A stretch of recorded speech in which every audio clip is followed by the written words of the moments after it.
Well, good morning, Interbet fans, and welcome to the preview for Greyville, Sunday the 7th of March. And we have an 8-race program, 22 pentrometer, 2-meter false rail, which means that the draw is going to be significant. Pace and draw, very important at Greyville, and I've come up with a couple of gems in this one, so let's have a close look and see what goes on. First race is 20 to 1, 1240, 1200 meter maiden plate fillies and mares. And I make it an absolute 2-horse race. I like Austin. Dennis Dryer's runner. Tristan Godden's ridden it his last twice. He should know it by now. And she's run 2 good races her last 2 starts. The one she's got to beat is 6 Solar. A little more exposed. Raymond Danielson gets a ride, top of the speed ratings, and looks like a very live danger to number 2 Austin. But I think 2 Austin might be a bet on the day just to get your money for the whole day's proceedings. Race 2,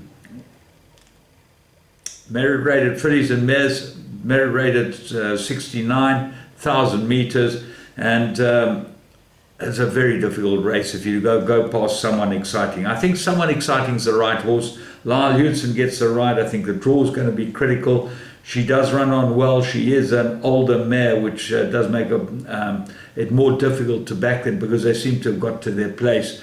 But she's only had 22 starts, so she could be a very big improver and certainly be able to be good enough to win a race like this. Always on my mind, one on the Polly. Let's have a look at them. Color of Light, she's been terribly disappointing, but maybe will come right here. Soiree shows a lot of pace, and interesting to see Richard Fourie up here for Justin Snaith's runners, and he takes a ride on Corinne Bestel's 2 runners as well today, which gives them both chances. You've got to have a very close look at both of them. But I would think that Soiree might run really well. It shows a lot of pace, Soiree, and if Fourie can get her into a good position, she'd be hard to peg back. Race 3, maiden plate, 2,400 meters. Now, this is a difficult race. There are a number of horses that have got chances here. And if you look at the form, is very muddled because horses like Grey Lingari, he ran behind Do Re Mi last time behind H2O, so Do Re Mi does look like the natural horse. They're both 6 to 1 in the betting, but the favourite is Jacob's Ladder at 2 to 1. It's only had 6 starts. Louis Goossens runner, 2.5 claimer on it, drawn 1, lots to like about it. Marcus rode it last time, and it ran behind Jack in the Pot, and that form we'll talk about later. But this really has got to be difficult to beat. But there are a number of others, and I'm going to give them to you. I think that Noble Nova might be a big improver. Muzieni gets a ride for Nathan Kotzen. And interesting that Muzi rides this one and doesn't ride Ellis Island, because Ellis Island had 2 places. It ran in the H2O race and ran the third of the 5 horses that are running in this race. The others are Arminus and Command Council. So taken strictly on form, you've got to believe that both Grey Lingari and Do Re Mi will beat Ellis Island. So that's interesting in the fact that Yeni rides Noble Nova.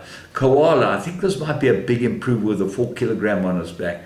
Has had many starts and never really come to the party, but she seems to stay very well, Koala, and I think that this might suit her well. She's had a lot, as I say, really exposed, but she's pretty ready for a race like this. If she can get herself into a position and the 4 kilograms can tell, she'd be in the race as well. Race 4, maiden plate, 1,600 meters, 4-corner contest. My find of the race is Protea Pride. And I'll tell you why, because you look at that Jack in the Pot form. The race before, you can see that the favourite is Jacob's Ladder, ran just in front of Protea's Pride. Now, Protea's Pride's got the draw, which makes a big difference, and gets Richard Fourie. That's a big plus, Corinne Bestel's runner. So I make this a big runner at 14 to 1. What are the dangers? Predator, Lyle Hudson gets a ride on it again. He could have ridden something else in the race. He could have ridden Mystic Master probably. And he's taken the ride on Predator, and that's 8 to 1. It's rested. Very bad draw. That's not in its favor. So what else? 5, Mystic Master, definitely comes into the race with a chance. Very good form. 3 places, last 3 starts, should go well here. And then Casemiro, Paul Lafferty's runner, goes over a bit further now and should run well too. So you've got to have a close look at this race. There are a couple of others. The blinkers on Flying Pekin might make a difference with a 2.5 claimer. And Maestro Sognador has had one decent ride, gets a stable rider on it. But that run beyond Good Time Guy wasn't a bad run at all. Race 5, Pinnacle 1600, absolute 2-cornered contest. Crown Towers comes back from a rest and is the front runner and should be able to win if he does his best here. But I like Williams Land. I was very big on this horse last time, and he ran into the worst trouble you've ever seen. It wasn't really his fault, it wasn't DeMello's fault. They just ran straight across him. So he could have run a lot closer in the Guru's Pride run. In fact, I think that he could have just about won it. And that gives him a very big chance here. He's come down in the merit rating. I think he'll run very, very well. Sniper Shot and Price's Ruler both come into the race for some sort of chance. Trip to Africa, 2 from 3 for the distance. And Paths to Victory, a bit sharp for him, I would have thought. Race 6, Fillies and Mares, 1900. Now, when you see Mike the Cock cruise into town with one runner, take note. Luke Ferraris, Firefly, does look like the right horse.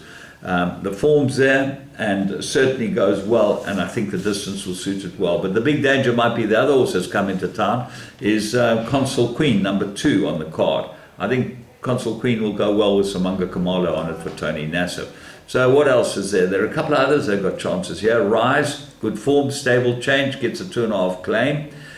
Sacred Ibis gets Magudwa this time and really runs on well, Sacred Ibis. She can get herself into a better position. She's got to have a chance here. Mama Pajamas, 2 good runs and is your weak favourite or second favourite. But the find is Twice to Sydney. Very much improved last run. The stables hit a bit of form, and I've been waiting for the stable to hit a bit of form because I'm not leaving them out of anything when they do. DeMello, when he jumps onto one of their horses, have a close look. Race 7, merit rated 90, 1400 meters, and well, My Hope and Dreams looks like an absolute blinder here.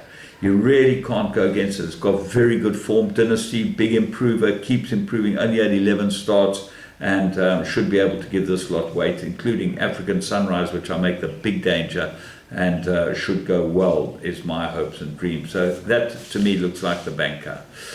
Race 8, Maiden Plate, and they go 1400 meters, absolute 4-corner contest. Doggerati, Paul Lafferty's runner, Keegan DeMello, looks like the right horse, third run after arrest.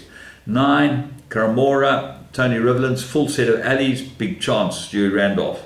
Final Destiny, number 5, I like this a lot. I liked him last time and he ran no type of race. I expect him to go well here.